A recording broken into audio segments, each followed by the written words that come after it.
Hello बच्चों, आज हम पढ़ेंगे हिंदी में चैप्टर 24 जिसका नाम है सामंजस्य, जिसका अर्थ होता है एकता, अनुकूलता, औचित्य।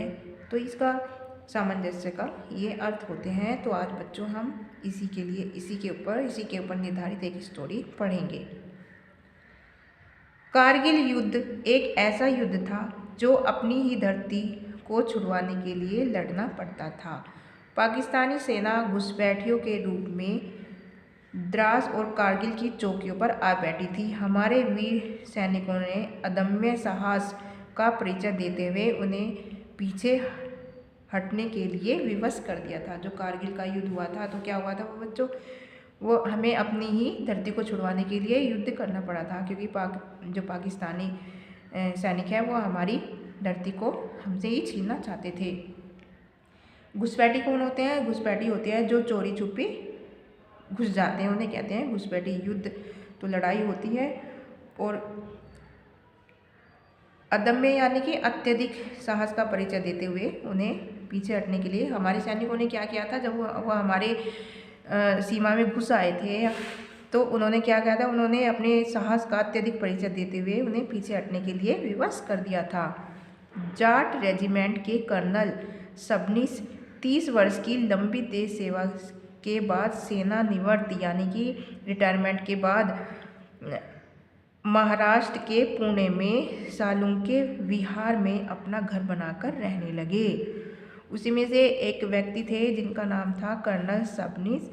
तो वो रिटायरमेंट के बाद महाराष्ट्र के पुणे में सालुंके विहार में अपना घर बनाकर रहने लगे। उन्हें आए कुछ दिन ही हुए थे, अपने घर को सजाने संवारने में लगे थे कि उन्हें जाट रेजिमेंट के कमांडिंग ऑफिसर का पत्र मिला। जैसे ही वो अपना रिटायरमेंट के बाद अपने घर आकर रहने लगे और अपने घर को सजाने संवारने में लगे हुए थे, तभी क्या होता है, उनके एक ऑफिसर का पत्र उन्हें मिलता है। पत्र में ऑफिसर ने कारगिल युद्ध में उनकी बहादुरी की प्रशंसा करते हुए एक जिम्मेदारी सौंपी थी। क्योंकि कारगिल युद्ध लड़ा था, किसने लड़ा था? सबनीस ने कारगिल युद्ध लड़ा था। तो उसकी तारीफ करते हुए जो उनके सेना के जाट रेजिमेंट के जो ऑफिसर थे, उन्हें जो जिम्मेदारी सौंपी थी। कारगिल युद्ध में उनकी रेजिमेंट के 2 जवान घायल हो गए थे। एक के घुटनों से पैर और दूसरे के कोहनियों से हाथ कट गए थे। एक का क्या हुआ था, घुटनों से नीचे के पैर कट गए थे, और दूसरे का क्या हुआ था, कोहनियों से हाथ कट गए थे। उन जवानों को पुणे अस्पताल रेफर कर दिया गया था। उन्हें कृत्रिम क्या होते हैं, यानी कि जो नकली जो हमारे अंग डॉक्टर्स जो लगाते हैं, उन्हें हम कृत्रिम कहते हैं, अंग लगाने के लिए यहाँ भेजा गया था। ऑफिसर ने लिखा था कि जब आप अपनी रेजिमेंट के हैं और वहीं पर हैं, तो मुझे उन जवानों की चिंता नहीं रहेगी। आप अस्पताल में जाकर उनसे मिल लें और जिस प्रकार की सहायता की आवश्यकता हो करें। क्योंकि वो दोनों क्या हुआ था, जहाँ कर्नल सबनीस का घर था वो उसी शहर के अस्पताल में एडमिट थे। तो इसलिए जो उनके ऑफिसर थे उन्हें ये ड्यूटी दी गई थी कि आपको उन दोनों का ध्यान रखना है, अस्पताल में जाकर उन्हें देखना है कि उन्हें कोई किसी प्रकार की प्रॉब्लम ना हो।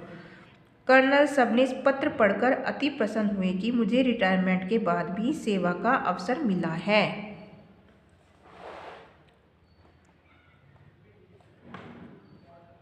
और रेजिमेंट ने अब भी मुझ पर विश्वास जताया है कि अगले दिन कर्नल साहब कृत्रिम अंग केंद्र में उन दोनों से मिलने गए। तो उन्हें ये जानकर बहुत अच्छा लगा, बहुत कि मुझे अब रिटायरमेंट के बाद भी मुझे सेवा का मौका मिला है। तो अगले दिन क्या होता है, वो कृत्रिम अंग केंद्र में उन दोनों से जाकर मिले। दोनों सैनिक बिल्कुल युवा थे, यानी कि जवान थे, अभी अविवाहित थे दोनों की, यानी कि अभी शादी भी नहीं हुई थी।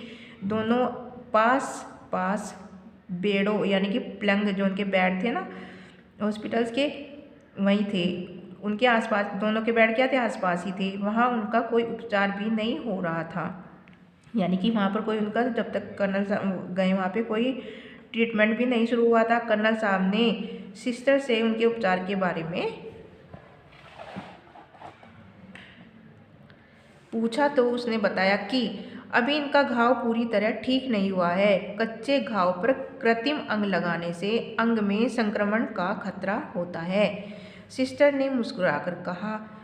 सिस्टर ने क्या जवाब दिया कि अब की जो इनके हाथ पैर कट गए थे, अभी इनके घाव पूरे अच्छी तरह से नहीं भरे हैं, तो अभी हम इन्हें यानी कि नकली जो अंग होते हैं, कृत्रिम जो अंग होते हैं, अभी नहीं लगा सकते। अगर लगा दिए तो उसमें क्या हो सकता है, संक्रमण का खतरा हो सकता है। सिस्टर ने मुस्कुरा कर कहा, आप पहले कमांडेंट साहब से मिल लें, वही बता पाएंगे। कर्नल साहब कमांडेंट से मिले और उन्हें उन दोनों जवानों के बारे में पूछा। साहब, हमारे दोनों जवान क्या अब अपना जीवन ठीक प्रकार से गुजार पाएंगे? कमांडेंट ने कहा, कर्नल साहब, कृत्रिम अंग लगने के बाद ये अपने दैनिक कार्य कर पाएंगे। कृत्रिम अंग अपने जैसे तो नहीं होते, परंतु इन्हें किसी पर निर्भर नहीं रहना पड़ेगा। भाई पहले जैसी बात तो नहीं आ पाएगी, जैसे इनके पहले अपने खुद के हाथ पैर थे, वो तो बात नहीं आ पाएगी, लेकिन इन्हें निर्भर यानी कि किसी और के ऊपर डिपेंड भी नहीं रहना पड़ेगा। जो अपने खुद के काम होते हैं वो जहाँ तक है वो कर लेंगे। कर्नल साहब, मैं इनकी क्या सहायता कर सकता हूँ? कमांडेंट साहब, एक चिंता का विषय है, ये दोनों आपस में बात नहीं करते। आप इनसे मिलेंगे तो इन्हें हौसला मिलेगा और ये खुश रहेंगे।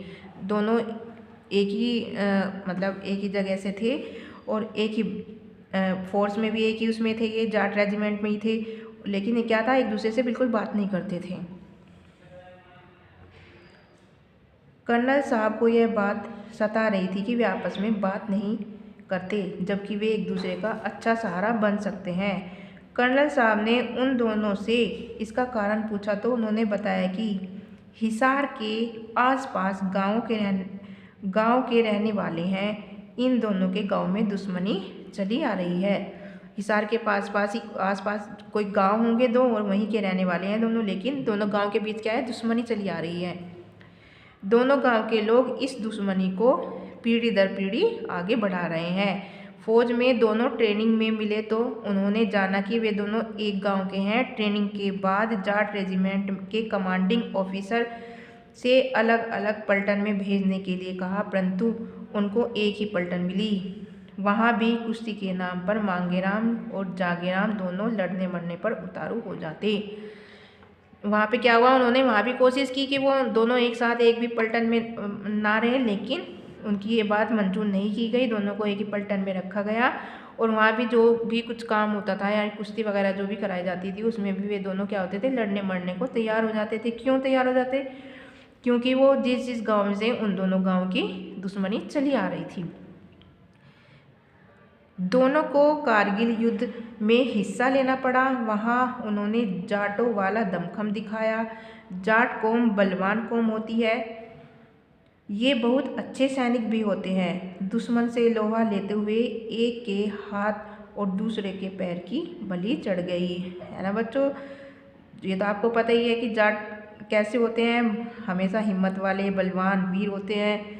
तो इन्होंने भी क्या किया, जो कारगिल के युद्ध में था, इन्होंने भी अपनी पूरी बहादुरी दिखाई, लेकिन क्या हुआ, इनके एक के हाथ और एक के पैर कट गए।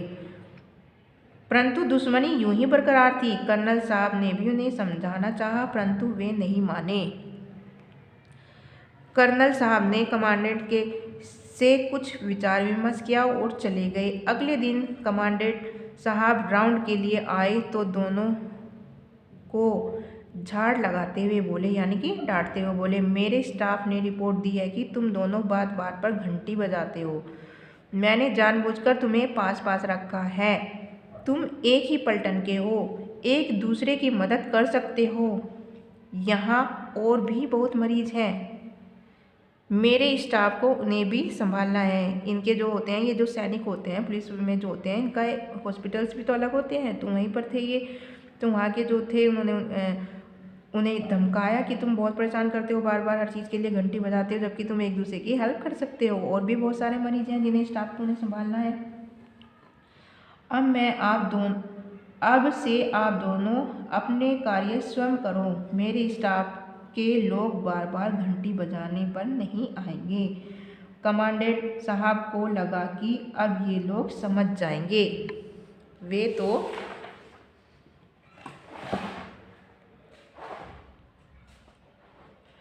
उनका भला ही चाहते थे। वे दोनों साहसी और बलवान तो थे, परंतु बुद्धि से कच्चे थे। जाट रेजिमेंट के दोनों बहादुरों को ये बात पसंद नहीं आई और मुंह फेर कर लेट गए। कमांडेंट के कहने पर सिस्टर ने चुपके से जांगेराम के तकिए के नीचे से बीड़ी माचिस निकाल ली थी। जांगेराम के हाथ होने के कारण वह बीड़ी सुलगाकर पी लेता था। जांगेराम के हाथ थे ना, तो इसलिए वो बीड़ी लगाकर पी लेता था। धूम्रपान स्वास्थ्य के लिए हानिकारक होता है, ये तो आपको पता ही है बच्चों। परंतु मांगेराम को वार्ड बॉय बीड़ी पिलाता था। जांगेराम तो अपना आप पी लेता था, लेकिन जो मांगेराम था उसे वार्ड बॉय जो होता है वो बीड़ी पिलाता था। कुछ देर बाद दोनों को बीड़ी की तलब लगी, यानी कि उनकी इच्छा हुई बीड़ी पीने की। परंतु बीड़ी नहीं मिली। उन्होंने घंटी बजाई, परंतु कोई नहीं आया। जांगेराम ने मांगेराम से पूछा, बीड़ी पिएगा? तो मांगेराम ने हाँ में गर्दन हिलाई और बीड़ी लेने चल पड़ा। क्योंकि उसके पैर थे ना, हाथ तो नहीं थे मांगेराम के। वह कमांडेंट के ऑफिस से जेब में बीड़ी माचिस डलवा लाया और जांगेराम के पास आकर खड़ा हो गया। जांगेराम ने उसकी जेब से बीड़ी निकाली, बीड़ी सुलगाकर स्वयं भी बीड़ी पी और मांगेराम को भी पिलाई। दोनों ने एक दूसरे की हेल्प की। धीरे धीरे वे बात भी करने लगे। अब मांगेराम की टांगें जांगेराम के भी काम पूरे कर देती थी और जांगेराम के हाथ मांगेराम का भी काम करते। दोनों एक दूसरे के पूरक बन गए थे। अब वे अपनी दुश्मनी भूल चुके थे। दोनों एक दूसरे से बात करते, भाई गांव जाने के बाद कैसे काम करेंगे? अरे तब की तब देखेंगे। 2 दिन बाद कर्नल साहब मिलने आए तो दोनों को इस प्रकार घुल मिलकर हंसते बातें करते देखकर बड़े खुश हुए। उन्हें बड़ा संतोष हुआ कि अब वे उदास नहीं हैं, अपने दर्द को भूलकर आगे बढ़ने की कोशिश कर रहे हैं। इसके बाद कमांडेंट साहब ने बताया, साहब आपकी योजना सफल रही। अब वे खुश हैं और एक दूसरे के काम आ रहे हैं। अब वे जल्दी ठीक हो जाएंगे। 4 दिन बाद जाट रेजिमेंट के कमांडिंग ऑफिसर का पत्र आया। उन्होंने कर्नल साहब की प्रशंसा करते हुए लिखा, कर्नल साहब आपने उन दोनों की दोस्ती करवाकर बहुत उत्तम यानी कि बहुत अच्छा कार्य किया है। आपने उनकी निराशा और उदासी दूर कर दी है। आप बधाई के पात्र हैं। इसलिए तो कहते हैं, फौजी मरते दम तक देश के लिए जीता है। पढ़ते हुए कर्नल साहब बहुत गर्व महसूस कर रहे थे, यानी कि वो लेटर लिखा था ना उन्होंने, उसे पढ़ते बहुत गर्व महसूस कर रहे थे। वे सोचने लगे, यदि इंसान आपसी सहयोग और भाईचारे के महत्व को समझ जाए तो संसार में कितनी समस्याएं, कितने कष्ट और बाधाएं दूर हो जाएं। सहयोग खुशियाँ लाता है और निराशा कम करता है। ठीक है, तो बच्चों इसलिए हमें क्या करना चाहिए, हमेशा एक दूसरे की हेल्प करनी चाहिए। ये नहीं सोचना चाहिए मैं क्यों करूँ, ये वैसा है, ये मेरा दुश्मन है, इससे मेरी बनती नहीं है, ये मुझे अच्छा नहीं लगता है। ऐसे ये सब चीज़ भूलकर हमें परोपकार करना चाहिए। ओके स्टूडेंट, तो ये जो चैप्टर है आपका चैप्टर 24, ये आपको अपनी बुक्स में से रीड करना है। ओके स्टूडेंट, और बुक फिल करने की कोशिश करनी है। Thank you.